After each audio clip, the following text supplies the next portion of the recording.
특히 야인시대의 주인공이 장군의 아들이자 국내 조폭의 원조라 할 수 있는 만큼 김두한이라는 인물 자체에 대한 궁금증이 가장 크다. 문제는 과연 드라마에서처럼 김두한이 항일 협객이었는가 하는 점이다. 비단 이 드라마뿐만 아니라 임권택 감독이 지난 1990년부터 1992년까지 총 3회에 걸쳐 만들어낸 장군의 아들 시리즈에서도 김두한은 조선 상인들을 일본 깡패들로부터 보호해주는 협객이었지 삥이나 뜯는 깡패는 아니었다. 그러나 사실일까?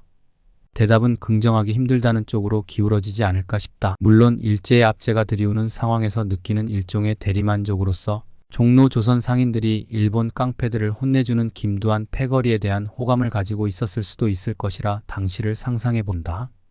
그리고 조선 주먹계는 1934년 김두한에게 평정됐다. 김두한의 당시 나이는 18세였다. 김두한은 그 당시의 모든 강자들을 때려 눕히고 주먹 세계를 통일했다. 이후 조선의 주먹 판도는 하야시와 김두한의 양자 대결 구도로 전환하게 된다. 야인시대에서는 김두한의 항일의식을 부각하기 위해 하야시와 극단적인 대립관계로 당시의 상황을 묘사했지만 사실은 그렇지 않다.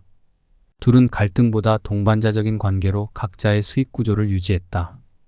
김두한 역시 생존 당시 동화방송 대담 프로그램인 노변야화에 출연해 하야시패와 장충단에서 일전을 벌인 뒤 하야시를 형님으로 모시며 형제 관계를 맺었다고 두 사람 간의 공생관계를 시인하기도 했다.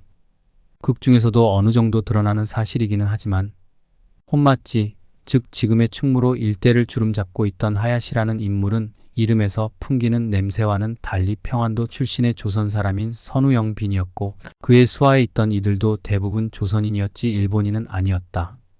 나아가 하야시패의 중간 보스이자 이후 김두한과 절친한 사이로 발전한 김동해 씨가 1999년 MBC의 깡패와 건달로 본 한국 100년에 출연해 말한 바에 따르면 장충단 대열투 이후 현 한국은행 사거리에 있는 중앙우체국 앞에 자전거 영업소 관리권을 김두한이 하야시로부터 넘겨받는 조건으로 김두한 패가 하야시패에 흡수되었다고 한다. 뿐만 아니라 김두한 자신이 직접 하야시가 자신에게 용돈으로 쓰라며 매달 1,000원씩 보냈다고 말하기도 했고 1945년 광복 이후 하야시가 일본으로 돌아가면서 김두한에게 자신이 가지고 있던 한국 돈 전부와 권총, 일본도를 선물로 주고 갔다고 한다. 이를 보면 두 집단은 대립관계라기보다는 일종의 공생관계에 있었다고 해야 더 정확한 표현이 아닐까?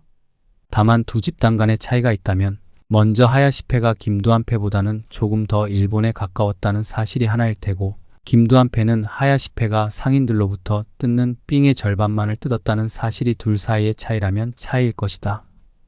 하야시패가 상인들로부터 뜯는 자릿세의 절반만을 뜯는 김두한을 보고 참 인자하기도 하여라라고 말해야 할까?